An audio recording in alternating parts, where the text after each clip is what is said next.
Nature एक बार जागृत हो गया, दशमद्वार खुल गया, फिर अपने आप ज्ञान, जैसे समय गुजरता है ना, ज्ञान अपने आप बढ़ता जाता है, हमारा आंतरिक ज्ञान बढ़ता जाता है। जैसे बच्चे होते हैं ना, बच्चा बड़ा होता है, बच्चे की बुद्धि खुद ही बढ़ती है, ऐसे ही दशमद्वार के बाद आंतरिक ज्ञान, आध्यात्म ज्ञान खुद ही खुद बढ़ते जाता है। किसी का स्लो बढ़ता है, किसी का फास्ट बढ़ता है, वो अलग अलग सब्जेक्ट है, लेकिन ज्ञान बढ़ता है। पर मैं लोगों से मिलता हूँ भाई, 15-15 साल भक्ति में है, 20 साल से भक्ति में है, और जो 20 साल पहले जो उनकी अवस्था थी आज भी वही है। अगर ऐसा है तो फिर कुछ गड़बड़ है, क्योंकि महाराज का ज्ञान बढ़ते जाता है, ग्रोथ होती है, ग्रोथ। 5 साल पहले जो हमको नॉलेज था, जो विजडम थी, आज हमको ज़्यादा होगी। तो इसलिए अपने आप का ऑपरेशन करो, अपने आप पे हम सबको ध्यान देना चाहिए। और प्रेम भक्ति में होता है, सबसे पहले प्रेम पैदा होना चाहिए। प्रेम पैदा नहीं हो रहा है, शुरुआत होती है गुरु से सवाल करो, पूरे लॉजिकल सोच, जितने मन में शंका है सारे सवाल करो। देखो, झूठे गुरु बोलेंगे कि मेरे पे विश्वास करो, सच्चे सतगुरु बोलते विश्वास मत करो, मेरे पे शक करो। सवाल पूछो, सबसे पहले सवाल पूछो। जब गुरु से सारे सवालों का जवाब मिल जाएगा, सुखराज महाराज जब भी बरेली जाते, यूपी जाते थे, जब जाते थे आते थे, राजा चंदूलाल और विठलाल एक एक को पकड़ पकड़ के महाराज जी ज्ञान देते थे कि भाई तू सवाल कर, मैं जवाब दूंगा। महाराज जी क्यों जवाब देते थे? क्योंकि जब सवालों का जवाब मिलता है ना, लॉजिक मन जब सेटिस्फाइड होता है कि हाँ मेरे को शंका पूरी हो गई, तब सहज ही प्रेम उभरता है। प्रेम को सोच के प्रेम नहीं कर सकता कि भाई मैं कल इससे प्रेम करूंगा। प्रेम तो सहज ही पैदा हो जाता है। प्रेम, सतगुरु जब सवाल करते हैं, सवालों से सारी शंका मिट जाती है, जब सिमरन शुरू कर देते हैं तो प्रेम पैदा हो जाता है। फिर वो प्रेम बढ़ते जाता है, प्रेम रुकता नहीं है। जैसे जैसे भक्ति बढ़ती है, प्रेम भी बढ़ता है। प्रेम बढ़ते बढ़ते फिर श्रद्धा बन जाती है, और इतनी इतनी श्रद्धा हो जाती है, फिर श्रद्धा भी रुकती नहीं, श्रद्धा बढ़ते बढ़ते परा भक्ति में बदल जाती है, और परा भक्ति आ गई तो फिर हम विज्ञानी हो गए। उसके बाद ये पूरा प्रोसेस है। उसके बाद सतगुरु का भी काम खत्म हो जाता है। सतगुरु जो हमारे शरीर वाले सतगुरु होते हैं, उनका भी काम सिर्फ दशमद्वार जब तक नहीं खुला तब तक है। दशमद्वार खुल गया, ध्वनि पकड़ा दी, ध्वनि आ गई, उसके बाद सतगुरु बीच में हट जाता है, फिर शिष्य और परमात्मा होते हैं। बीच में कोई धर्म नहीं, कोई पंथ नहीं, कोई गुरु नहीं, कोई कुछ भी नहीं, सिर्फ परमात्मा और हम, बीच में कोई भी नहीं। सिर्फ परमात्मा को पकड़ के चलो, बाकी पंथों में और परंपराओं में, संप्रदायों में, धर्मों में मत उलझो। हमारा धर्म नहीं है, मैं सबको मैं बोलता हूँ धर्म शब्द यूज मत करो यार, संप्रदाय शब्द, खासकर संप्रदाय शब्द यूज मत करो, क्योंकि जहाँ सत्य ज्ञान होता है वह संप्रदाय नहीं होता। और महाराज जी का जीवित सत्य ज्ञान है, क्योंकि जीवित इसके लिए क्योंकि नेचर अभी भी काम कर रहा है। नेचर तो आज जुगत से, अब देखो विदेही जो जनक राजा थे, उनकी महाराज जी ने कहानी बताई।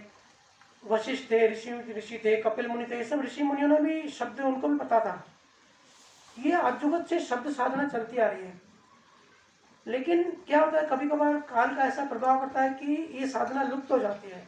नए अक्षर की जो जो विज्ञान है ना, वो सतगुरु कभी कभी गुरुमंडल से, सतगुरु मंडल से कभी कभी आने में गैप हो जाती है, तो वो लुप्त हो जाती है। फिर वो सतगुरु आके थोड़ा टाइम वापस से वो उसको एक्टिवेट कर देते। जैसे सुखराम महाराज जब आए, उस टाइम लगभग ये साधना लुप्त हो गई थी, बहुत कम लोग साधना करते थे, लेकिन सुखराम महाराज ने इसको बहुत बढ़ा दिया, बहुत अच्छे से लोगों को बहुत डिटेल में साइंस समझाई। तो ऐसे होता है, प्रेम बढ़ते बढ़ते पराभक्ति में बदल जाती है। अगर प्रेम नहीं है, सिर्फ ज्ञान है, तो समझ जाओ सिर्फ खोपड़ी में ज्ञान है, हृदय में ज्ञान नहीं है। ज्ञान हृदय में आता है, खोपड़ी में नहीं आता। ये खोपड़ी तो हम इधर छोड़ के जाएंगे, ठीक है। हमारे वो भोजराज यादव का प्रश्न है, करस गांव के, सांस और उसास के बारे में बता, बोलते श्वास कौन सी, उसास कौन सी?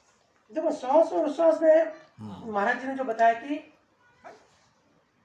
आती जाती श्वास, उश्वास जो है ओम सोम, जो हमने अभी साखी भी ली थी, ओम श्वास मतलब जब अंदर जा लेते हैं उसको ओम बोलते हैं। जो ओम मंत्र का जाप करते हैं ना, और बहुत संप्रदाय, जो बहुत सारे पंथ, हमारे सिंधी समाज के भी काफी पंथ हैं जो सोहम जाप करते हैं। महाराज जी ने कहा ओम और सोहम दोनों ही ब्रह्म के शब्द हैं, परमात्मा के शब्द नहीं है। हाँ, जो मायाई भक्ति है उससे ऊंचा है काफी। ओम मतलब जब हम श्वास को अंदर लेते हैं, जब हम अंदर लेते हैं उसको, ओम ओम की वो ध्वनि प्रकट होती है। उसमें भी हमने जो सुबह चर्चा करी कि ऑक्सीजन हम लोग अंदर लेते हैं, कार्बन डाइऑक्साइड छोड़ते हैं, प्राणवायु अंदर लेते हैं, और साथ में जब राम नाम स्मरण करते हैं तो रंकार और मकार का घर्षण होता है। तो ओम सोम का मंत्रों का घर्षण होता है। तो महाराज जी ने एक जगह पे बताया कि ओम जब अंदर लेते हैं तो उसको ओम का ध्वनि होती है, और जब सोहम की जब बाहर निकलता है, जब बाहर श्वास छोड़ते हैं उसको सोहम कहते हैं। जो सोहम का जाप करते हैं वो ऐसे गुरु गोरखनाथ ने भी अलग शब्दों में अलग तरीके से बताया, बहुत सारी साधना बताई उसने कि जब श्वास को बाहर छोड़ दे तब सोहम शब्द का हो। तो ऐसे ही महाराज जी के टाइम में किसी चर्चा हुई तो महाराज जी ने उनको समझाने के लिए कहा कि जो तुम सोहम बोल रहे हो वो जब श्वास बाहर जाती है उसको वो सोहम बोलते हैं, और ओम जो हम अंदर लेते हैं, और जो बीच का जो गैप होता है उसको अजपा कहते हैं। तो महाराज कहते हैं इनसे काम नहीं बनता, ये भी माया में ब्रह्म में फंसते हैं। काम कब बनता है? जब आती जाती श्वास और बीच का अजपा, ये तीन चीज हम, और जीव का कंसंट्रेशन, जीव का ध्यान, और सतगुरु का दिया हुआ शब्द, साधक शब्द, ये 6 चीजों का जो कॉम्बिनेशन होता है, जब बनता है, ये चीजें साथ मिलती है, तब लीव बंद भजन होता है। लीव बंद भजन का मतलब तब वो भजन, तब वो शब्द से वो ऊर्जा बनती है, अंदर विस्फोट होता है ऊर्जा का। जब ये 6 चीजें मिलती है, वो ऊर्जा का जब विस्फोट होता है तब वो ऊर्जा, उस ऊर्जा से कर्म हमारे डिलीट होते हैं, एक स्थान हमारा खुलता जाता है, जिसको हम अनुभव कहते हैं। इसको साइंस में इलेक्ट्रोमैग्नेटिक एनर्जी बोलते हैं। आप कभी जो अच्छे से भजन सिमरन करते हैं ना, कभी आप खुद घर पे ट्राई करना, 2 या 3 घंटा जो सिमरन करते हैं अच्छे से भाव से करते हैं, कोई भी मोबाइल या घड़ी होती है जो इलेक्ट्रोमैग्नेटिक पे काम करती है, पास में रखना, कोई बैटरी की चीज़ रखना जिसमें इलेक्ट्रॉनिक हो, आप भजन सिमरन करना जोर जोर से, जैसे भी करते हैं। देखो 2-3 घंटे में उसमें फ़र्क आने लगेगा, वो घड़ी खराब हो जाएगी या तो बैटरी डिस्चार्ज हो जाएगी, क्योंकि मैंने कहा ना, महाराज का विज्ञान पूरा साइंस विज्ञान है। ओम सोम में जो है ना इलेक्ट्रॉन मैग्नेटिक एनर्जी निकलती है, तो वो बैटरी जो है खराब हो जाएगी या तो डिस्टर्ब हो जाएगी, या बहुत लोगों के मोबाइल में प्रॉब्लम आ जाता है जब अच्छे से स्मरण करेंगे। तो ऐसे ही ये एनर्जी, ये ऊर्जा हमारे अंदर जाती है, हमारे कर्मों को खत्म करती है। अंदर का जो एक टनल है, गुफा है, जो नाड़ियाँ है ना, वो एक गुफा टाइप होती है, 72 लाख नाड़ियाँ होती हैं, तो नाड़ियों का रास्ता खुलता जाता है, सफाई होती जाती है और रास्ता खुलता जाता है। तो ओम सोम का मतलब ये जो आती जाती सांस, गहरी सांस, जब नाभि तक जब श्वास लेते हैं, आती जाती सांस में राम नाम और नियक्षर शब्द जागृत, और हमारा कंसंट्रेशन, हमारा फोकस, हम कहाँ ध्यान दे रहे हैं। गुरु कहते हैं ना कि अभी जिस स्थान पे हो उस स्थान पे ध्यान दो। तो साइंस, ये श्वास का इतना ही काम है। ये श्वास का काम भी कहाँ तक है? दशम द्वार तक है। दशम द्वार के बाद हमको जहाज बदलना पड़ता है। जैसे एरोप्लेन तो आजकल है, पहले के ज़माने में एरोप्लेन नहीं होते थे। किसी को सिंगापुर जाना है, समझो अमरावती से किसी को सिंगापुर जाना है, तो अमरावती से पहले ट्रेन में आएगा बॉम्बे तक, बॉम्बे में फिर समुद्र है, फिर समुद्र से दूसरा शिप, पानी का जहाज लेगा, पानी के जहाज में सिंगापुर जाएगा। ट्रेन बस उसको मुंबई तक ले जा सकती है, लेकिन मुंबई के आगे समुद्र है, मतलब मोड बदल गया, तो वही ट्रेन समुद्र में नहीं चल सकती, समुद्र में अलग जहाज चाहिए। ऐसे ही श्वासों का काम कहाँ तक है? जैसे हम सिमरन करते हैं, दशम द्वार तक नहीं पहुँचते, ओम सोम श्वास का काम वो दशम द्वार तक है। दशम द्वार के बाद आगे समुद्र है, दशम द्वार के बाद जहाज बदलना पड़ेगा। तो जो शब्द है ना ऊपर, जो नियक्षर शब्द है, जो इसको ध्वनि कहते हैं, अखंड ध्वनि, वो फिर अखंड ध्वनि वो जहाज बन के वो हमको सुरती के ऊपर ले जाती है, तो वो जहाज बदल जाता है।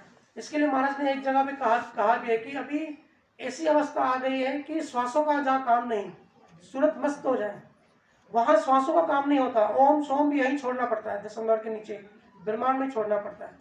अखंड ध्वनि में जब हम समा जाते हैं, हमारा चित्त, हमारी चेतना जब ऊपर चढ़ती है, तो वो अलग जहाज हो गया, अलग व्हीकल हो गया जो वहाँ तक पहुँचाएगा। तो इस तरीके से पूरा ये पैकेज है।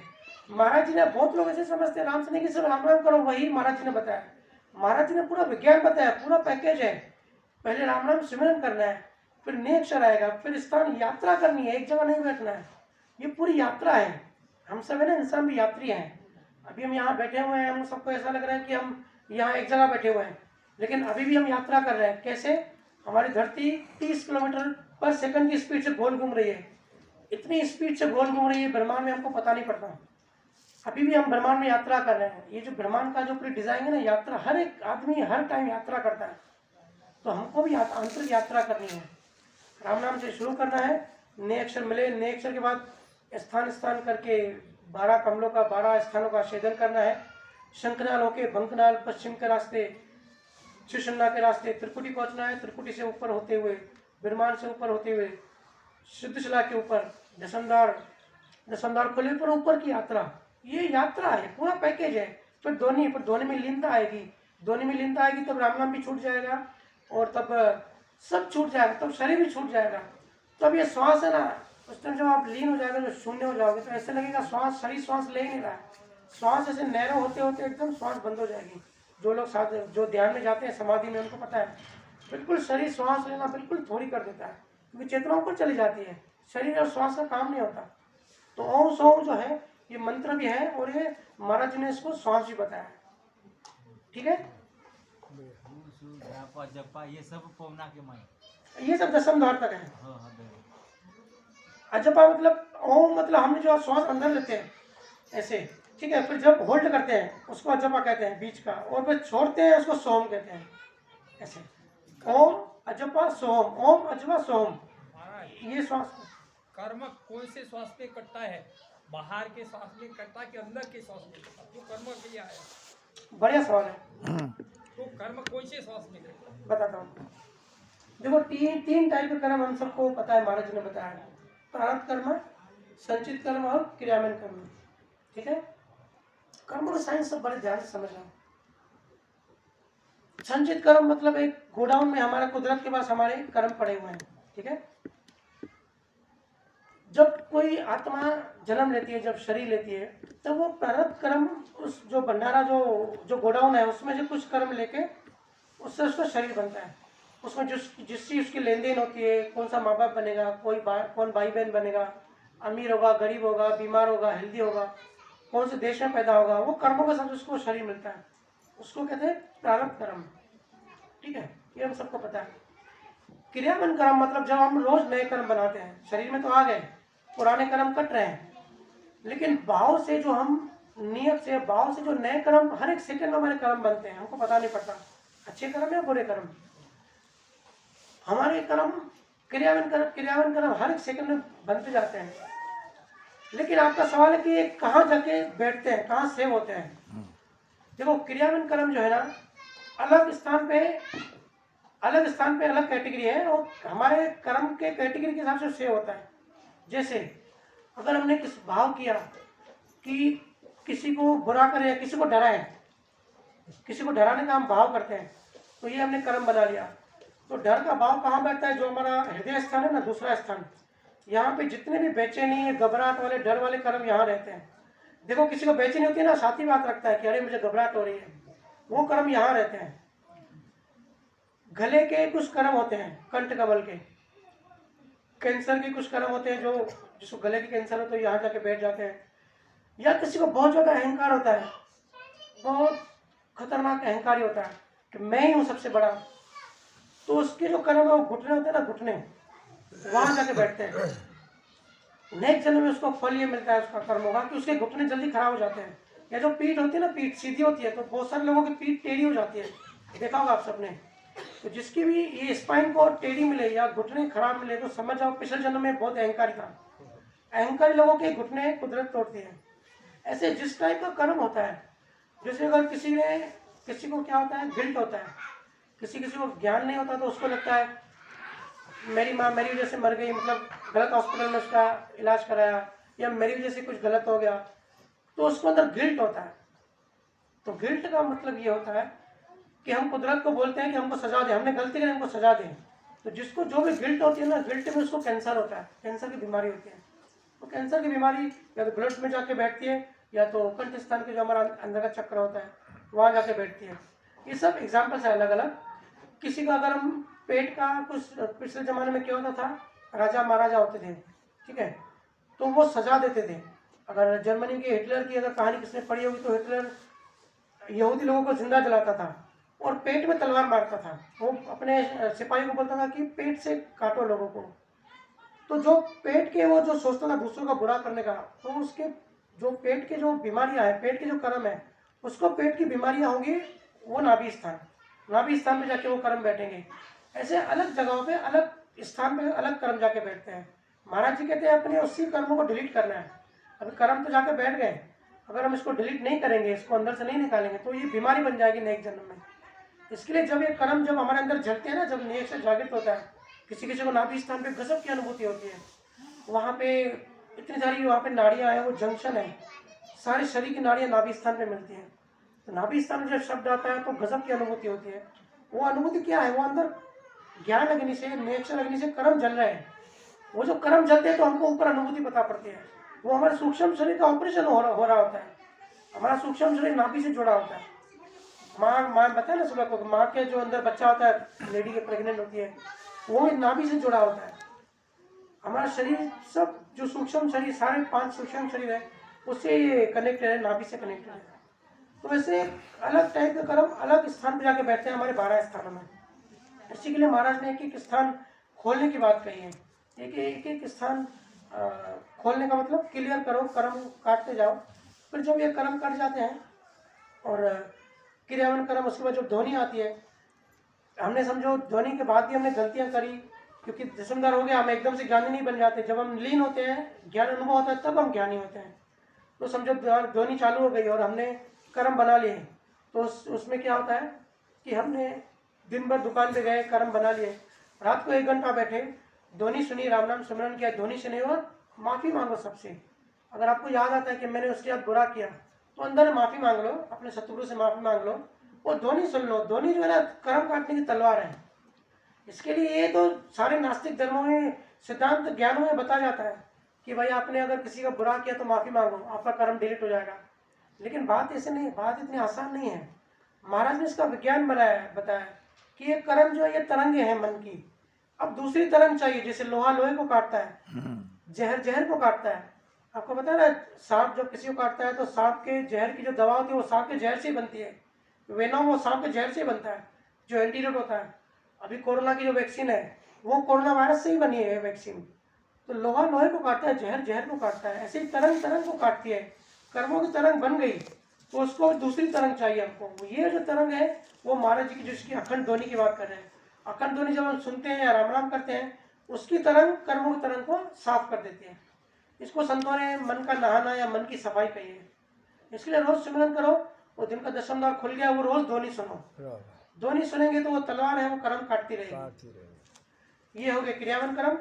और संचित कर्म जो हमारे जमा हुए हैं, महाराज ने बताया और सारे केवल संतों ने बताया कि जब 10वां द्वार के बाद ध्वनि में लीन होते हैं और एक लेवल तक ज्ञान अनुभव हो जाता है, सब लोगों को भी क्रॉस करके ऊपर ज्ञान अग्नि से संचित कर्म पूरे जल जाते हैं। कितने भी बड़े संचित कर्म रहने दो, एक माचिस की तिल लगाओ, जल जाते हैं। ऐसे ज्ञान अग्नि से, लेकिन वो ज्ञान अनुभव होना चाहिए, ऐसे ही नहीं। ऐसे ही हमने आधा घंटा ऐसे ही तोते की तरह राम राम किया या 2 घंटे में सत्संग सुनी, इससे कर्म नहीं जलेंगे। ये बात समझ लो। सत्संग तो एक निमंत्रण है कि भाई आओ, महाराज जी की भक्ति में आओ, बट यात्रा खुद को करनी है। सतगुरु मार्ग दिखा सकते हैं, सतगुरु नेचर जागृत कर सकते हैं, लेकिन चलना हमको खुद है। तो ऐसे संचित कर्म भी डिलीट हो जाएंगे। प्रारंभ कर्म तो हमारे शरीर के साथ खत्म ही हो रहे हैं। उस जो क्रियावन कर्म, जो नए कर्म बना रहे हैं, वो ध्वनि से रोज रोज करते रहेंगे। रोज जो नए कर्म बनेंगे, रोज रोज करते रहेंगे। हम रोज रोज नहाते हैं ना, क्यों नहाते हैं? रोज रोज मेले होते हैं, हमारे कपड़े मेले होते हैं, हमारा शरीर मेला होता है, ऐसे ही मन भी मेला होता है रोज। तो रोज रोज स्मरण करना है, रोज ध्वनि सुननी है, रोज सफाई करनी है। फिर आप खुद अनुभव करोगे कि भाई 1 साल पहले मुझे गुस्सा ज़्यादा था, रागद्वेष ज़्यादा था, लालच और मोह ज़्यादा था। होता है ना, बहुत सारे औरतों को ज़्यादा होता है कि मेरा घर बड़ा हो, अच्छा हो, फर्नीचर अच्छा हो, मोह ज़्यादा होता है। तो मोह धीरे धीरे कम होता जाता है। मोह कम करना है हमको, हमारे अंदर बदलाव करना है। काम, क्रोध, लोभ, मोह, अहंकार, जितनी विषय वासना है, ये सब कम होते होते होते खत्म होनी चाहिए। अगर हमारे अंदर अभी भी वासना है, विषय है और राग द्वेष है, नहीं जा रहे हैं, और हम बाहर से कितना भी राम राम कर रहे हैं, ग्रंथ पढ़ रहे हैं, सेवा कर रहे हैं, तो उसका कुछ फायदा नहीं है, कुछ मतलब नहीं है वो करने का। आंतरिक बदलाव आना चाहिए। मैं बार बार हर जगह कहता हूँ, आंतरिक ऑपरेशन होना चाहिए, तभी जाके बात बनेगी। ठीक है, टाइम हो गया।